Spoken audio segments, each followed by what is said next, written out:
our midweek specials. We'll be doing some predictions, going over some fights that are going to happen this weekend. And as you can see from the running banner, quite a lineup that we have. Do you guys remember what Liam Smith did? Mm-hmm. You remember? I mean, professionally. Man, when he knocked out Eubank Jr. Knocked him out cold. That was a knockout. I mean, Eubank Jr. got it back in blood, but yeah, it's interesting. This lineup is action packed. I know at least 80% of these fighters. So, and if the name Vidal Riley, you know who that is? He's a heavyweight. I think he bounces between heavyweight and cruiser. He used to be KSI's trainer. Great. He was also under Money Mayweather. He was, I think, one of the Mayweather. I don't know if it's Jeff that was training him. One of the Mayweathers was training him.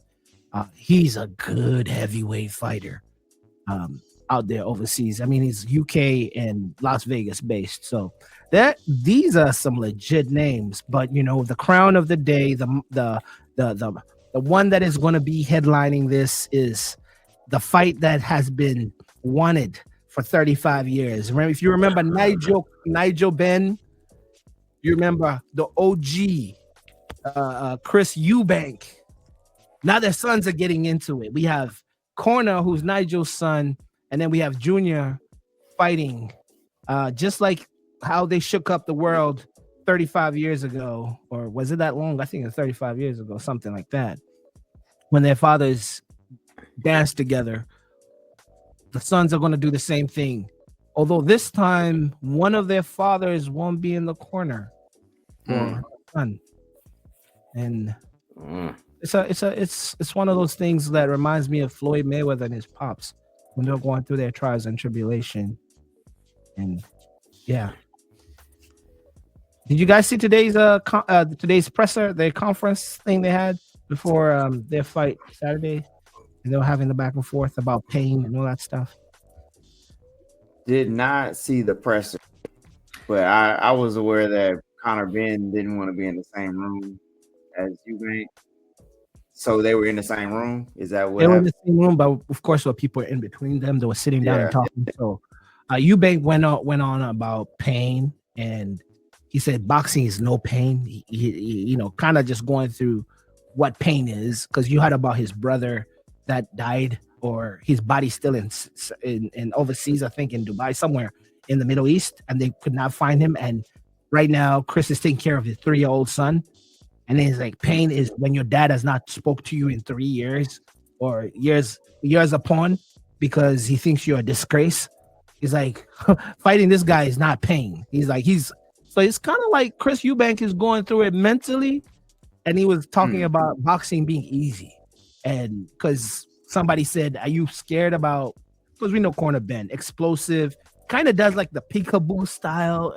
He's a very interesting throwback fighter with the way he moves with his aggression, his speed, his explosive combos. And somebody brought the idea of pain, because you know how Chris Eubank Jr. fights. He's a very calm dude. He works off his stamina.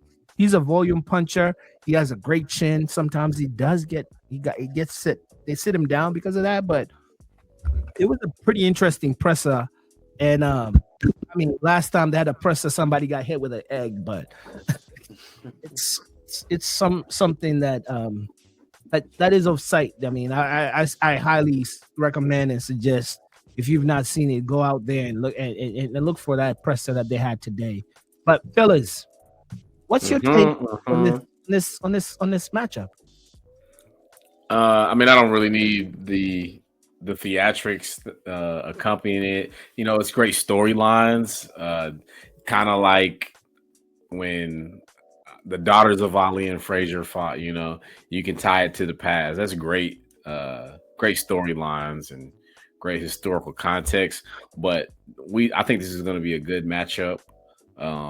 Two guys with solid resumes. Not only is Eubank Jr. fought Liam Smith, he's also fought Billy Joe Sanders, right? Conor Benn went on a run before he had his hiatus. He's fought he knocked out Chris Algieri, unanimous decision over Adrian Granados, TKO Samuel Vargas, unanimous decision Sebastian Formella. So let's see. He last fought. He's also been he's been on sabbatical for the PDs. Right. So last fought February of 2024. So that was Conor Benn's layoff. When was the last time that Eubank last fought? Was this last October? Mm-hmm. October 12th. October 12th. Yeah. Okay. Yeah. So, maybe it's ring rust. Maybe Ben's gonna have to shake off some ring rust. Not a whole lot of activity there. Yeah. What do you guys think? If you see them standing together, there's a physical difference. Benn is a natural welterweight. He fights at 147. And then we have Eubank that fights at middle and super middle. So he's fighting at 60, 67, I think. I talked to Cam. He said they're meeting at 60. Yeah, middleweight, 160 weight limit for this fight. So that is going up almost about close to like 14 pounds or something of that nature. So if Eubank has about a 74% knockout rate, he's 35 years old now. Are we expecting him to lose some power, and then maybe Conor Benn power to translate better as he goes up in weight? I can see that. But you see, Eubank. I'm just throwing that out there, Cam. What do you think? Yeah. Well, no, I think Conor Benn looks.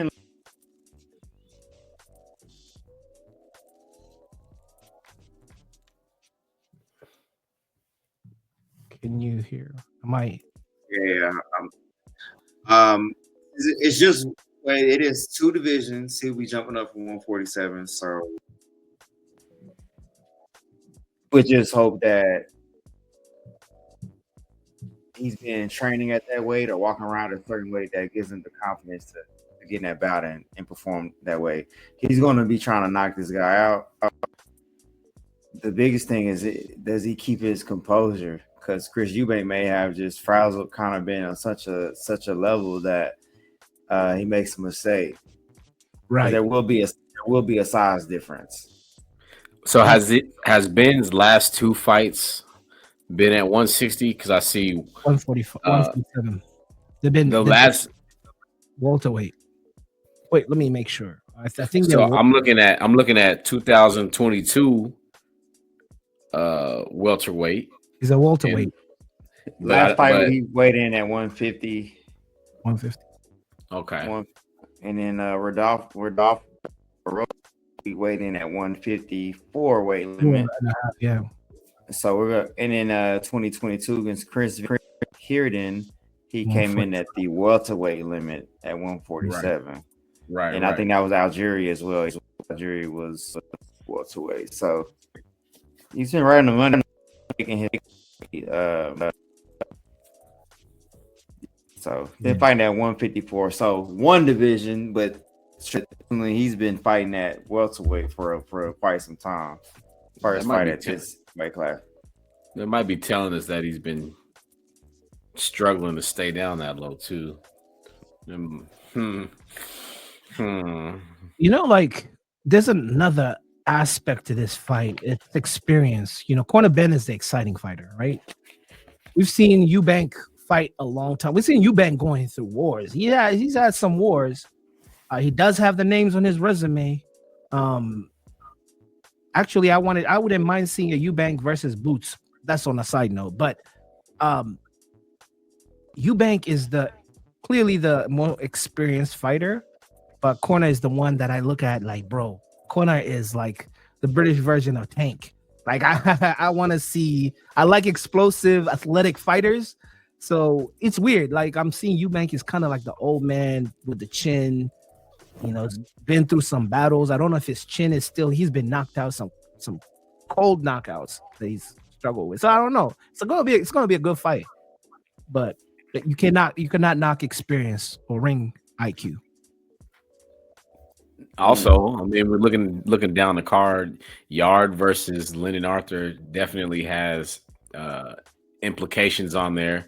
As we know, Benavidez isn't going to get a crack at.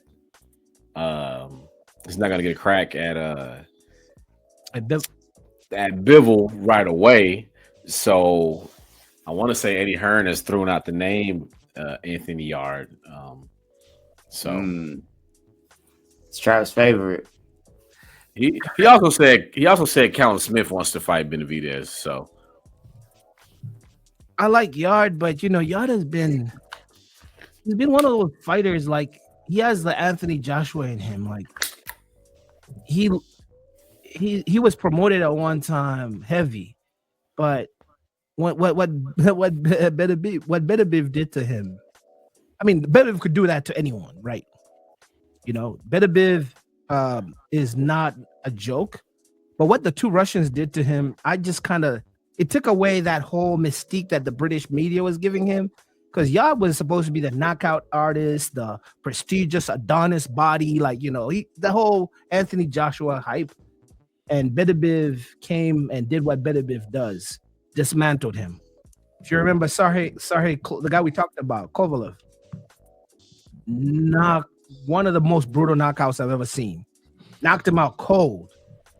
There's something about Yard, man. Like if you're putting David Benavidez, who is a killer, straight killer, I worry for him. I don't think he's of that level. Hey man, Eddie Hearn trying to promote his guys, man. I want to see Benavidez fight the Beterbieves and those animals. I want to see him fight the Bivol. But if we're telling you that that's not on the menu for the day, I guess Yard is the man. Yard, I'm not saying Yard is Salisbury steak, and then you gonna enjoy it. Yeah, you know what I'm saying. That's all we got tonight. Actually, Yard and Arthur, this is their third time fighting, right? The first time Arthur beat him on a split decision. Second time Yard knocked out Arthur in the fourth round KO. So now this is the third time they're dancing in. I don't know what you said the incentives are, or whoever the victors of this gets a title chance. That'll be interesting. You gotta be at least in contention. Like there's gotta be a conversation. Hey, winner this fight. Hey, let's toss it up. Does the fight get made with one of the belts? I'm just saying they're both on the IBF rankings, and we know the IBF is the back door to a big fight. Yeah. Yep. I mean, I want to see Yard. Wait. Let me pull that back. Has Callum Smith and Benavidez fought yet? Or have they ever dashed? I don't believe so. Because I'm looking at the UK contenders. That would make sense. And I know that's just, who else is that in there from the UK that is ranked high? Yeah, they're saying that Callum Smith has sent contracts. They say he's actively seeking the fight. Okay. This is according to Eddie Hearn. Okay. That one I want to see. That's your boy. Hey. How about Joshua Boatesi? That's who just, he's got a unanimous decision over. Well, Callum Smith has a unanimous decision over him. So. There's some people in there, but Yard is in the mix, man. He's number 9. So, throw him Yard. Let's go. He's still a British media doll, and they'll sell that fight in the UK. But I know, Benavidez he comes and rips skulls off, and you throw that. Hey, Benavidez is a problem, and it's clear when you see Canelo saying, "I'm never gonna give that guy a chance." Canelo knows. He's like, "This is my last dance. Don't mess it up for me." I'm doing my Jordan Last Dance. I'm documenting this. There are cameras everywhere. He has cameras at Sway when he's doing. Canelo is kind of bowing out, and you don't want that young animal right there. Bivol doesn't want that too, even though there's more money. I know Bivol does not want that, but I trust the Russians don't fear anything, so I don't think it's fear, but it's just I think it's a money thing. But hey, throw Benavidez yard. Let's see how that looks like. I mean, let Yard beat London Arthur, and then or Lyndon Arthur. So y'all got anything? Y'all see if y'all can find something on this Aaron McKenna. Aaron McKenna, 25 years old, Smith fight. Yeah, 25 years old, 19-0. Is that? I mean, I'm trying to. Iran. Aaron.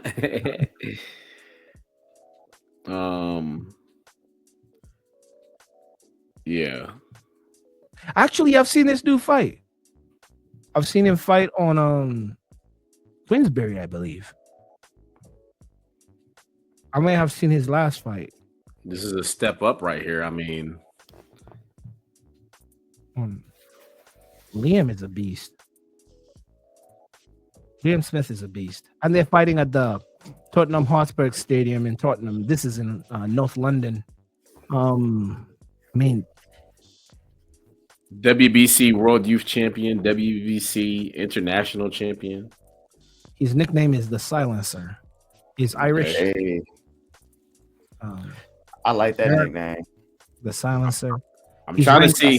Ooh, he's in the middleweight. He's ranked 13th, so he's not a joke. He's not a joke. World rankings 13th. He's number one in the Irish ranking. He has a 2.63% knockout rate. So he cracks. I mean, this is a big step up. 19 victories, 10 knockouts, 0 losses. So Liam, these cars have been really good though. Cars in the UK, these early afternoon, Saturday afternoon or early evening. Man, I mean, Liam Smith, Aaron McKenna, that's gonna be a fight right there.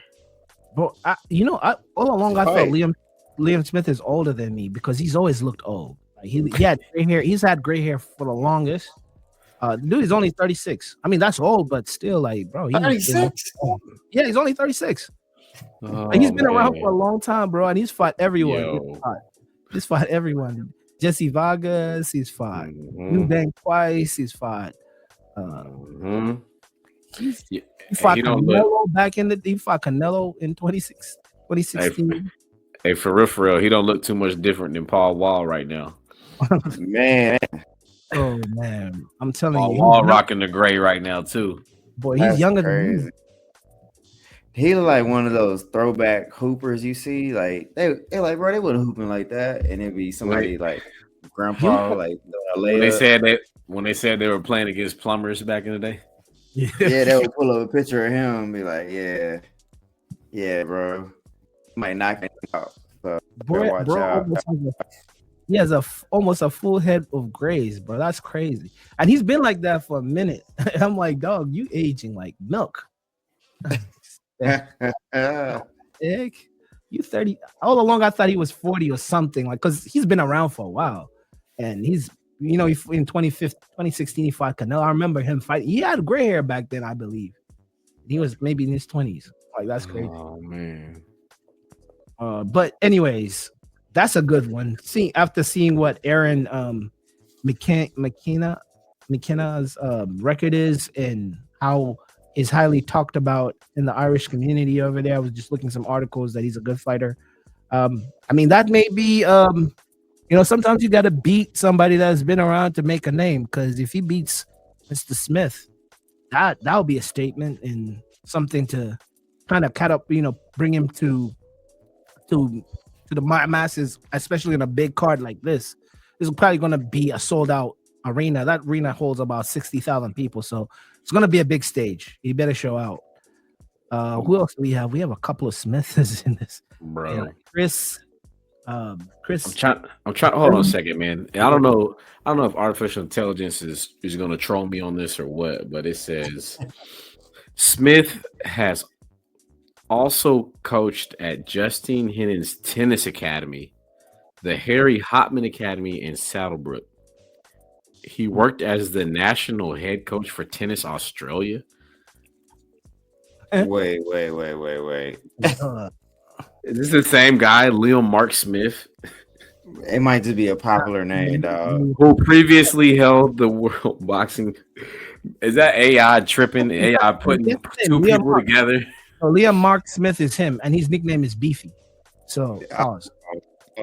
Yeah. It's from Liverpool. Is AI putting two people together here? Yeah, they still figuring out hands and stuff. Wait a minute. Well, there's this new Google AI that figured out how to put hands. It's crazy. It's called Google Labs. You should check it out. Figure it out, right? They figured the hands out. But yeah, Liam Mark Smith. If he was a tennis coach, man, that's a man of multiple talents. He looks like what's his name, Richard Gere. No, I thought you were gonna say the world's most interesting man. Dos Equis. All right, fellas, make sure you watch me in front of the TV like around 3 p.m. 2 p.m. Main event ring walks are expected to start around 4 p.m. Central Standard Time. Oh wow, bro! No, there's a there's a tennis player, same name, same age. Oh man! Shout out to artificial intelligence. Still working the kinks out. All right, fellas. We won't dwell on these two last names, the Vidal Riley, but let's do our league. So, according to our league, let me see if I could pull it up here and I could share the notes to see, so you guys could see what the league looks like. I don't know if I could. No, I don't think I don't. I want to share my notes with the. This is going on the internet, but. As we had discussed, Cam G is still ahead based on his predictions that we had for the Boots fight. LT and myself are tied at 5 points. Cam G collected house, man. He took everything. He took all the 10 points. This time around, do you want to do two fights or do you want to do just the main one? Or what do you guys feel like? Let's just do the main one this week. It's the main one. Okay. Yeah. All right, Cam G, since you're the victor, you go first. I'm going to take Eubank Jr. late stage 10th round. 10th round. I'm writing this down. 10th round stoppage. Eubank. And I just think I'm saying that because there's gonna be a size difference. There is an experience difference. I really feel like Conor Benn cannot help himself but be emotional, and that's okay. And I think it'll be a competitive fight. I just think maybe it'll be a little too much towards the later round. 10th round stoppage for Cam on Eubank Jr. On Eubank Jr. Okay. LT, we tied at 5, man. Go ahead. I'm gonna go Chris Eubank Jr. No belts on the line, so this is probably a 10-round fight. So I'm gonna go round 9 stoppage. I see Eubank. It's gonna have to be a TKO. I see the referee saving Conor Benn from himself. I see Eubank countering. Ooh, you're adding more detail. Okay. Yeah. I'm seeing Eubank countering here. And just, the experience of Eubank against the combination of ring rust. So you see a lot of traps being set in the last, when the legs get heavy, traps being set, letting the aggressive guy fall onto a trap with a counter. Okay. All right. TKO. It's a show No, it is a 12-round bout. Ooh. Scheduled 12 rounds per So, box rec. so right now we have Cam going with a 10th round KO, knockout or TKO. LT went with a more explicit detail. He said 9th round counter is going to get him out of here. Either. So that's actually, you're going with a KO, not a TKO. You're not getting a stop. Well, I think the referee is gonna have to stop it. I think Conor Benn continues to get up, but yeah. So he's gonna be stopped either way. Okay. Yeah. All right. I could find a strategy. I could do some math and find a strategy how to do well on that stable. The strategy is copy the person who's ahead. So if he gets it wrong, and we both get it wrong, if he gets it right, I'm piggybacking. That's a good thing of going last. So let me see. I'm gonna go with Eubank, unanimous decision. Just to break the norm. So it's going to be a UD. And I'm going for unanimous, not split. So I'm being explicit here. It's not going to be, it's going to be stay away from the explosive guy. Work on your greatest strength because we know Eubank has great stamina. He gets better and better as the rounds improve.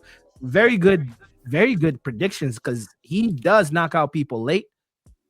He has a good chin. I don't think Conor Benn may have the skill level to trap him. I mean, he has great combinations, but Eubank is a good volume puncher, whether it's jabbing, whether it's getting people off you, whether it's a check hook to confuse, to pivot and just keep you moving. I think that is going to help him score.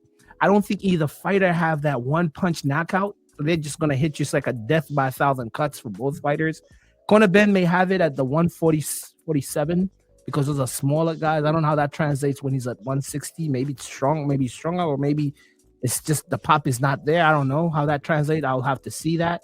But the only way I can see Conor Benn winning this fight is by knocking out Eubank because we've seen that happen. But I don't think Eubank. I think he has so much ring IQ to not let a less experienced fighter like Conor to put him in that position. So, and I kind of, yes, Eubank has been knocked out, but I've seen him go to war. I trust this chin a little bit. Pause.